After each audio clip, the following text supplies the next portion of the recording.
Welcome to video 9 on partial differential equations. In this video, we are taking problem number 2.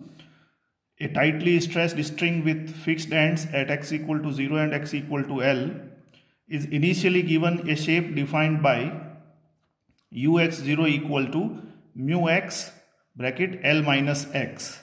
So this is the initial condition at t equal to 0. The shape of the string is a function of algebraic nature. Mu x bracket L minus x, and you can see that this is the equation of a parabola, means a string is initially kept in a parabolic shape where mu is a constant and then released. Find the string displacement. Find the string displacement for any x and t greater than 0. So in the beginning it is given that a tightly stressed string, means we have to consider the wave equation. So the general wave equation we have studied so far is del 2u by del t square equal to c square del 2u upon del x square. It can also be taken as utt equal to c square uxx. So these subscripts 2 times t and 2 times x denote the partial derivatives of u and x with respect to t and x respectively. So this is the short form of writing the wave equation. So the condition given to us is ux0 equal to mu x L minus x at t equal to 0 and del u upon del t equal to 0, t equal to 0. So these are the two initial conditions.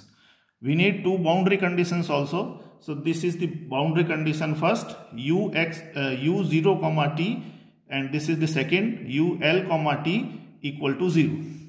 So under these boundary conditions and this initial condition, we have already derived the solution of wave equation in this form.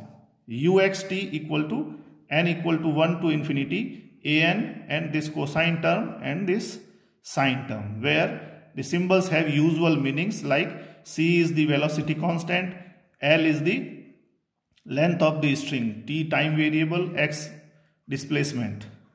So we are now considering the initial condition given to us. At t equal to 0, ux comma 0 is mu x L minus x. So let us write ux comma 0 equal to mu x L minus x equal to sigma n equal to 1 to infinity an. This term will become 1 because t equal to 0 will make it cos 0 and cos 0 is always 1, and this sine term will be taken as it is. So if we look at this particular portion of the condition we have used, this is the Fourier series of mu x L minus x within the limit x less than L. So we will be using the Fourier coefficient integral for the evaluation of an. So let us see what is the method of evaluating this.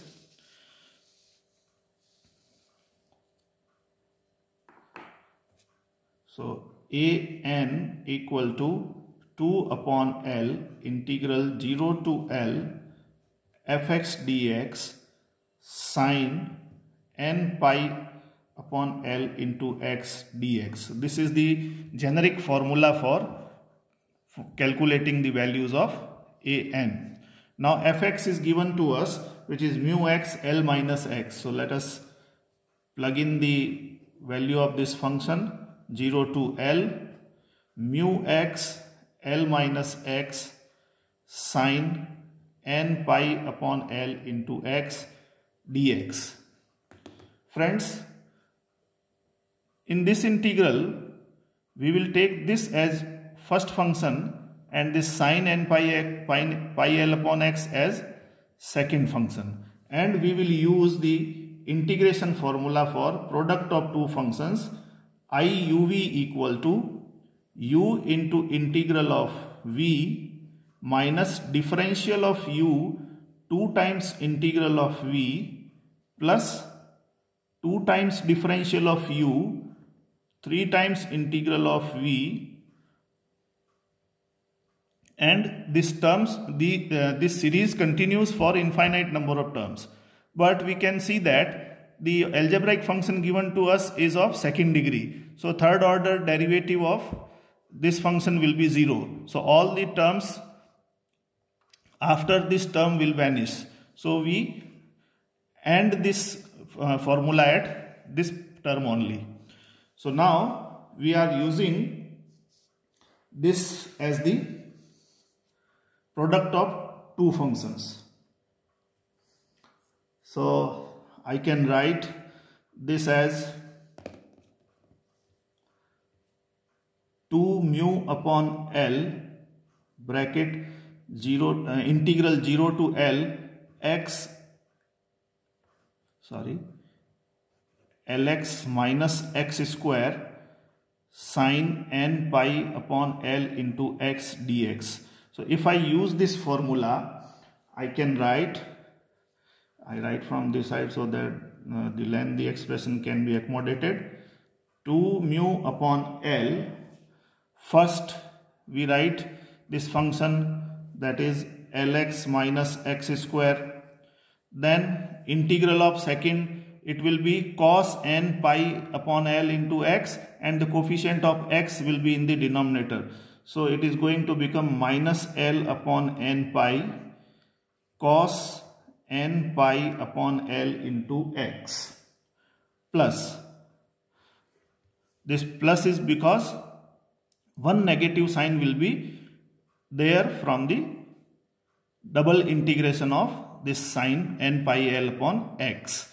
So let us write the first derivative of this. It is L minus x square, and this is going to be 2 times integration. So this function will be retained n pi upon L into x, but with a negative sign, so it will become positive. And one more, this term will be of square type, n square pi square, because 2 times integral will make the coefficient in the denominator 2 times. So it becomes L square upon n square into pi square. So let us put this into bracket so that it may not club with this particular term. Next, we come to 2 times differential of this function. So 2 times differential will be minus 2. So this plus will be there. Now we are coming for 3 times integral, and 3 times integral will give me positive sign. So it is L cube upon n square pi square, and 3 times will be cos again. So cos n pi upon L into x. So this negative sign will appear over here in place of this positive. So I write the limits 0 to L. So if I write this upper limit in place of x, what happens? 2 mu upon L bracket. If I write x equal to L in this term, it will become L square minus L square. So this entire term will go to 0. Next, if I write x equal to L over here, it will become L minus L square sin n pi upon L into L. So these two L will be cancelled. So it will become sin n pi.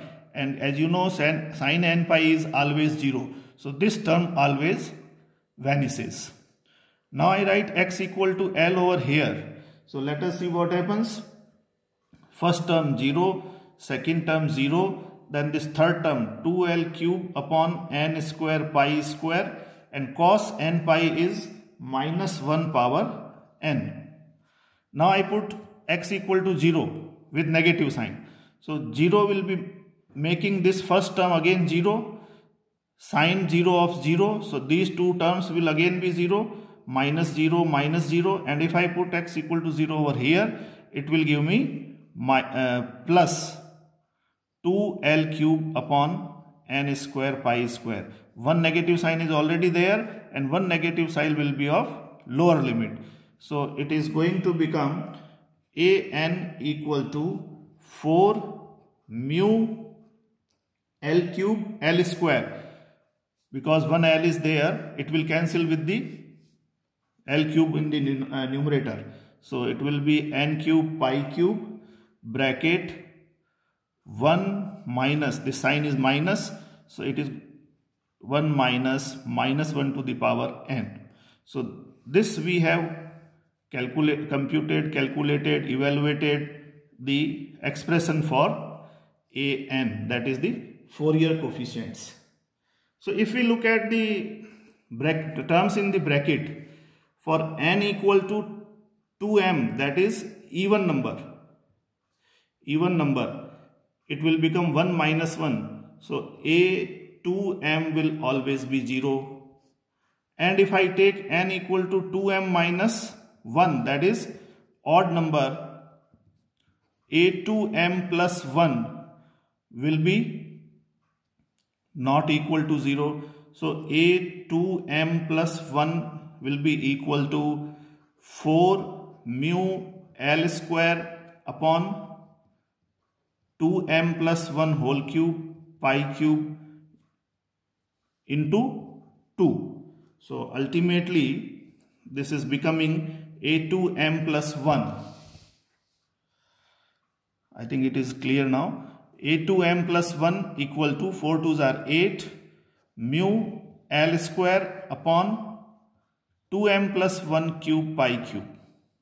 So this is the final expression for odd numbered Fourier coefficients.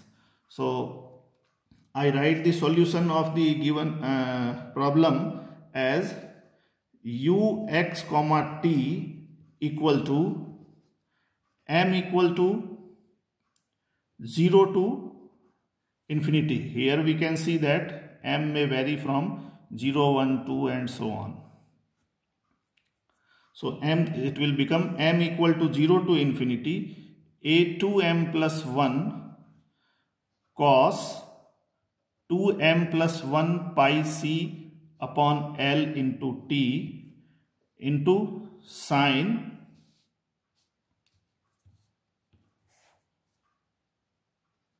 2m plus 1 into pi upon L into x.